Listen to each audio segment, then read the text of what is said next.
We finally got to Dallas. We're gonna experience the barbecue and check out some other spots that you guys suggested me.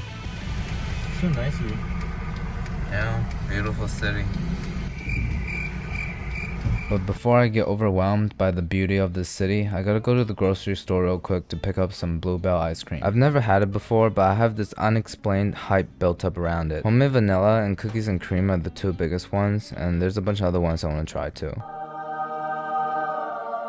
So I guess the replacement expression for a kid in the candy store will be FutureCanoe in the Bluebell aisle. After reading a lot of your DMs, it seems like everybody in Dallas ubiquitous all agree on 4 top barbecue joints: Hutchins, Pecan Lodge, Cherryback, and Lockhart. It sounds like the lineup of a 90s rock band. You see here, Chase gave me some excellent recommendations, but what was this responding to? Hutchins is like a 45-minute drive from me, so I'm too lazy to go there. First stop, Pecan Lodge. Please don't be the line to the Pecan Lodge. Of course, the only weekend I'm in town is heavy rain and tornado warnings. But look how nice this backyard is. I think this is the most famous one in Dallas. I wish it was sunny so I can sit out here. Judging by the smoke, I guess that's where all the meat is processed. I didn't know it's gonna be like a fast food restaurant. You order up front, they give you a tray, and you go to your seat. So I think I'm gonna go with the 2 meat one side and the giant beef rib. I was pretty excited when I thought it was only 35 bucks. Then I realized it's 35 bucks a pound. It gets easier after all the meat is smoked. You only just slice it up and serve it. These trays are like PA's birthday this year. It's loaded with meat. Is it just me, or you can feel the juiciness just by looking at it? But the meat is kind of acting like my YouTube channel is falling off. I feel like it's always a positive term to describe meat as falling off the bones, but is this supposed to be happening here? But still, it looks extremely satisfying. Here's the sausage, and why is there only 1 slice of brisket? Please ignore the violence on camera and focus on this red outer layer. That's the result of a chemical reaction between this protein from the meat and the nitrogen compound found in wood smoke, and they call it the smoke ring. That's how you know good meat always come and put a ring on it. The hand you see right here belonged to a new character on this channel. We'll call him Minecraft Jordy. He's a really picky eater. If I don't force him, I think he'll only eat Italian sandwiches for the rest of his life. The best one's definitely the beef rib. It has just the right amount of smokiness to it. It kind of helps with the fattiness too. Flavors of the beef are enhanced by the simple seasoning. It's very tender and juicy. We'll give it a 9.3 out of 10. I expected the brisket to taste similar to the rib, but it's completely different. First of all, it's extremely dry. Maybe it's just left in a warm place for too long. I always see online those smoked brisket being super juicy and almost bouncing a little. But this one is almost granular, 6 out of 10. And finally, the jalapeno, cheddar, and other seasonings in it are so strong that the sausage immediately dominates your mouth. Besides the brisket, everything else is pretty much amazing. I had a pleasant first time with Oprah, and the vinegar-based slaw is good too. Next place, Terryback, is literally a block away. But before we go there, I gotta go back to the car and recharge with some Bluebell ice cream. But my banana never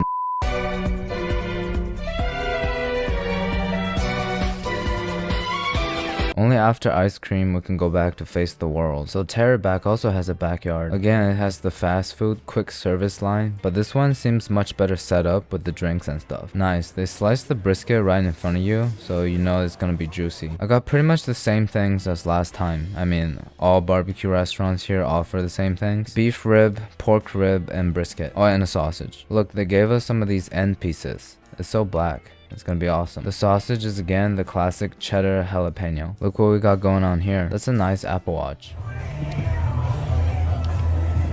I see a lot of people on the internet calls it a dinosaur bone. I can see why now. It's like one of those meals from Dragon Ball. This one's completely attached to the bone, not falling off like the last place. Another difference is the smoke ring is a little thinner. But let's take a look at the brisket first. This is one of the end pieces. Look how much fat is in there. Let's give it a squeeze. And this is an actual slice. You can just tell it's much juicier than the last one. Let's give it a taste. As suspected, it's tender, flavorful, but it kind of reminded me that I'm starting to get sick of barbecue. There's only so much cow products I can take in a day. Not counting ice cream though. Sausage, still dominating. Cut into the beef rib. That was a lot more work than expected, so it better be worth it. We should try to make a smoked beef rib at home.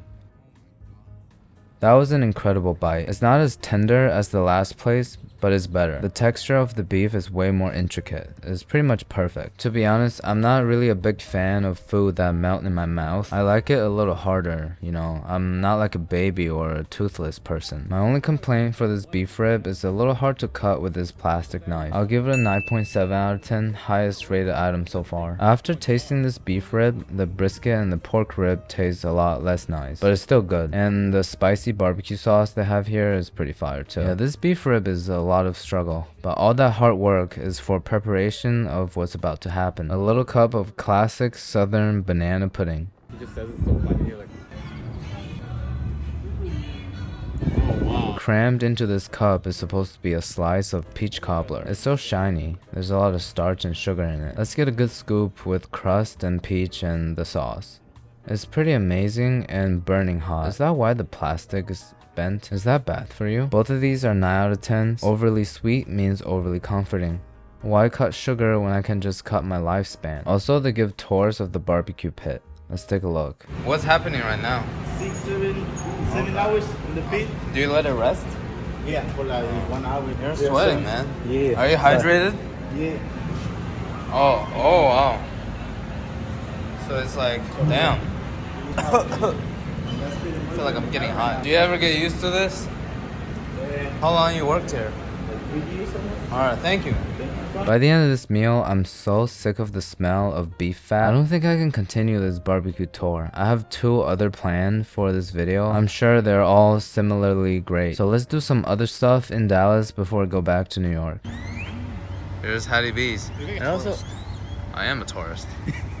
I've been waiting to try this one because I saw it on Retin Link in 2020 that this is the best ice cream in America. Definitely the best in terms of what you can get from a grocery store. The biggest thing I noticed about Bluebell's is that it's not greasy. It doesn't taste like you're eating fat. It's more like a really flavorful milk. I'm done with barbecue for the foreseeable future, so let's check out some other spots. Katy Trail Ice House is like an outdoor hangout drinking place. This is a recommendation from our friend Riley. She's born and raised in Dallas and she raves about this place, saying everybody's super nice and the cocktails are amazing. But upon examining, it is a beautiful outdoor space with great chips and stuff. The cocktails were okay and the people aren't that nice. This is when I realized again an important lesson that I've known all my life, that I'm not attractive enough to have a lot of fun. You see, our friend Riley is 10 out of 10 drop dead gorgeous, and her friends are similar too. So everywhere they go, it makes sense that they're having the best time with everybody surrounding them. But when I hang out with Minecraft Jordy or PA, it's a completely different story. The experience of NPCs are pretty much average or below anywhere you go. So in conclusion, I won't take bar recommendations from hot girls anymore, and if I ever want a bar hop, I'll just follow the strategy of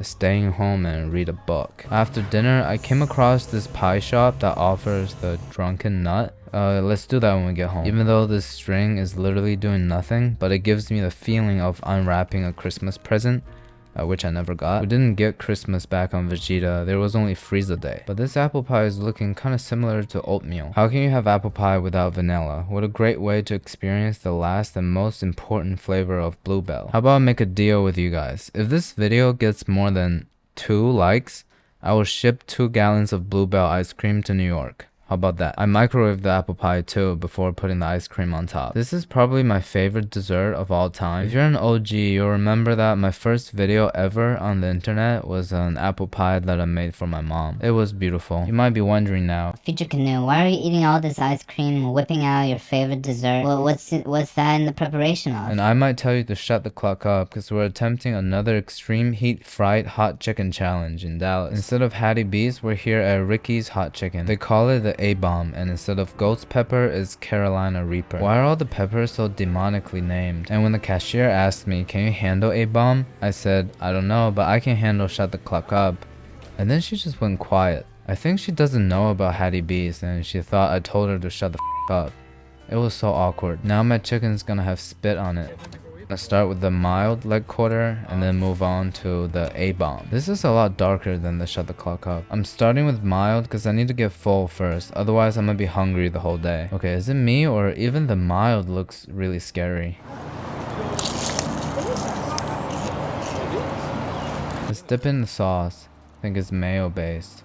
Again, amazing piece of chicken. Flavorful, juicy, crispy, and the spice just combines all the flavor together and completes it. I don't know why it looks drier than Hattie B's on camera, but it's just as juicy. I can't tell which one's better. I'll give him the same score of 9.3 out of 10. To my understanding, all chickens fry the same, and they brush on the hot oil and the spice powder depending on the level. I mean, the same problem with Hattie B's. I don't understand, if it's such a scary, spicy powder, why does it have to be so unevenly distributed? So I'm with Minecraft, Jordy, and PA, and they're super supportive.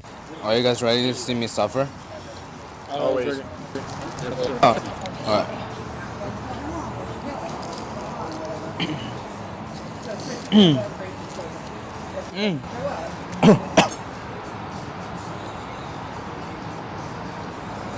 I'm trying to hold it in because I don't want the comment section to be talking about how I'm pretending to be in pain. Wanna buy? I already had a bit. No, you didn't. Oh my god. Why do I keep doing this? It gets worse. Take a bite, bro. Oh my god. Give me some fries. Oh my god. This is just as bad as Hattie B's. I'm trying my best to not touch my eyes. I think we're gonna have a hard time in the Airbnb. Oh, I don't even want to think about that. I have to get on a flight tomorrow. The side of your face really hurts.